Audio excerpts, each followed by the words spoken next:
ꯑꯩ ꯉꯁꯤꯗꯤ ꯔꯧ ꯑꯇꯣꯏꯕ ꯊꯣꯡꯖꯒꯦ ꯑꯩꯒꯤ ꯃꯆꯟꯁꯦ ꯍꯥꯟꯅꯒꯤꯗꯨꯒ ꯑꯗꯨꯝ ꯆꯞ ꯃꯥꯟꯅꯩ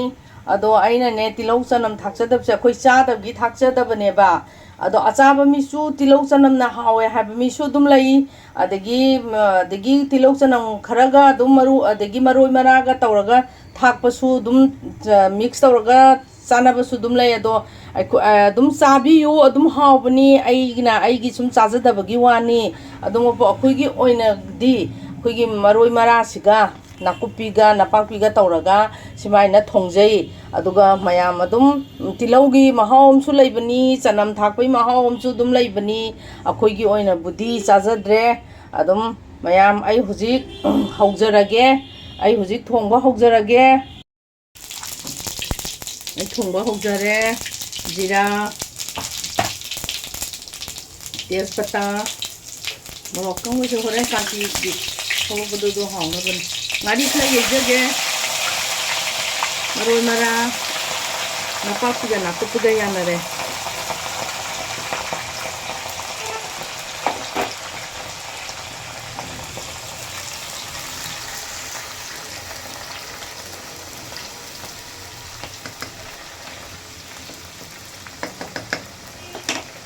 ꯑꯗꯒꯤ ꯍꯤꯡꯒ ꯃꯦꯊꯤꯒ ꯑꯇꯤꯡꯕꯅꯤꯁꯤꯅ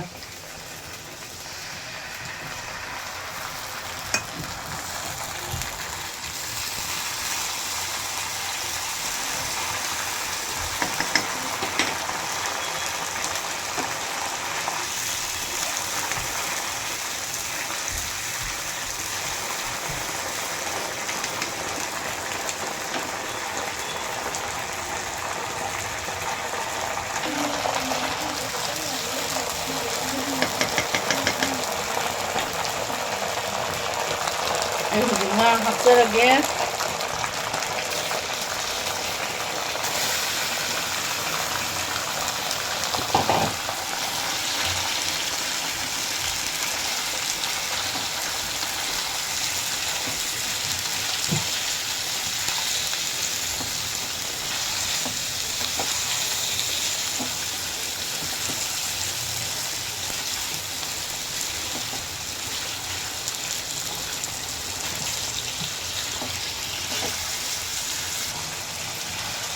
ꯑꯩ ꯈꯔ ꯉꯧꯖꯒꯦ ꯉꯥꯏꯍꯥꯛ ꯑꯩꯈꯣꯏꯒꯤ ꯃꯆꯨꯝ ꯃꯥꯒꯤ ꯊꯣꯛꯂꯛꯏꯕ ꯃꯍꯤꯁꯦ ꯃꯁꯤ ꯍꯥꯏꯐꯦꯠ ꯀꯪꯂꯞ ꯇꯧꯕꯥꯎꯇꯪ ꯉꯧꯔꯦꯗꯅ ꯔꯧ ꯑꯇꯣꯏꯕ ꯑꯣꯏꯔꯁꯨ ꯁꯤ ꯐꯖꯅ ꯉꯧꯔꯦꯗꯅ ꯑꯗꯨꯒ ꯉꯥꯏꯍꯥꯛꯇꯪ ꯉꯧꯔꯒ ꯃꯆꯨꯝꯁꯦ ꯊꯣꯛ ꯀꯪꯁꯤꯜꯂꯛꯀꯥꯟꯗ ꯀꯩꯅꯣ ꯇꯧꯒꯦ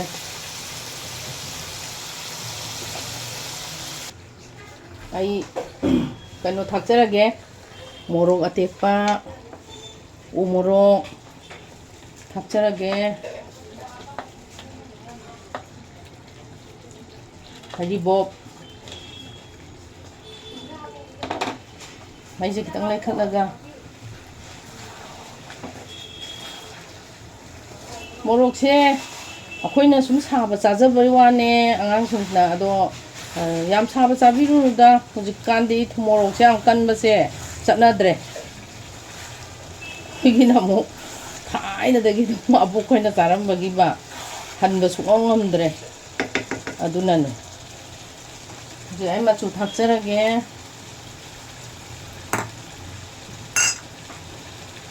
ꯀꯪꯁꯤꯜꯂꯛꯑꯦ ꯃꯆꯨꯁꯦ ꯃꯣꯔꯣꯛꯁꯦ ꯃꯦꯠꯂꯒ ꯑꯩ ꯊꯥꯛꯑꯒꯦ ꯃꯣꯔꯣꯛꯁꯤꯒ ꯃꯆꯨꯁꯤꯒ ꯃꯦꯠꯈꯥꯏꯅꯔꯒ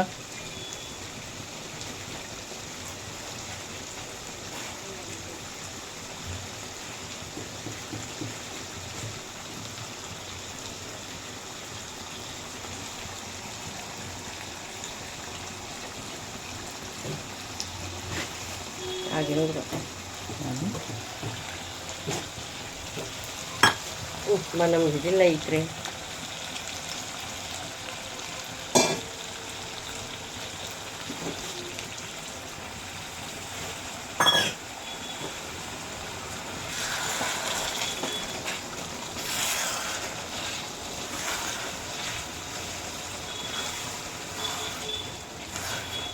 ꯃꯣꯔꯣꯛꯇꯤ ꯐꯖꯔꯗꯧ ꯃꯥꯜꯂꯦ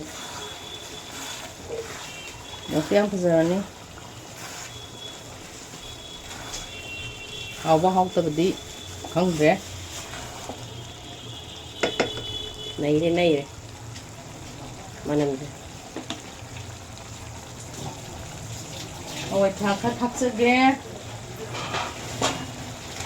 hawai thak kha thakjage amu sareng thongda dei se hawai thak se kaudana thahowdre lei leina ai hawai thak se chalaga frozen da loi thamme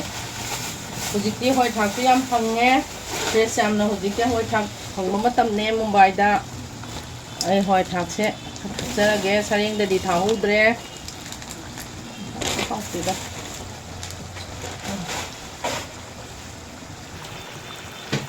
Lahi hapsarage. Si nga se yamna habaina guro ole nga se toye bado. Asi di nga se kitang su toye pato ba male. Asi di nga se. Tang phajaba watra hongde ai mahi hapsarage.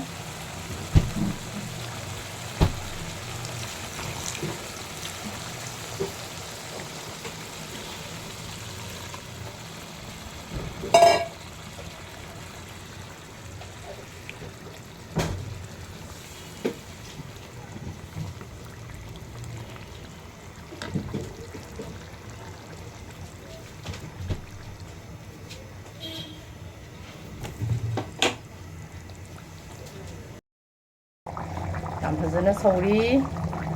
watli mahi yam nyauri ai nga se lotion ba yare lotion jarage lotion la budai khabai na mu smaina otpa aduga ai phadi konga singa kha thakjare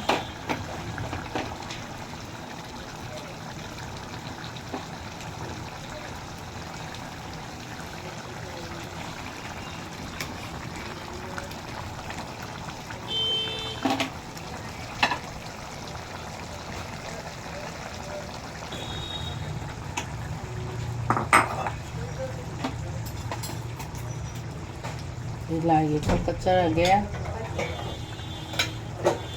khaijarage loire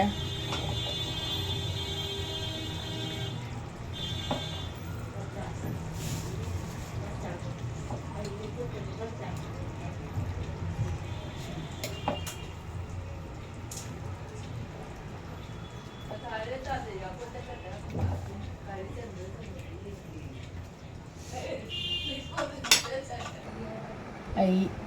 chanaba tayari tawjare mayam aigi se ngasi se irombadi utre chawai ga thangjinga mai role aduga nga sep ama tawe Rouh Atoiba Thongba ma mayam chamin mahau lobiyo aduga tanja phangadi adum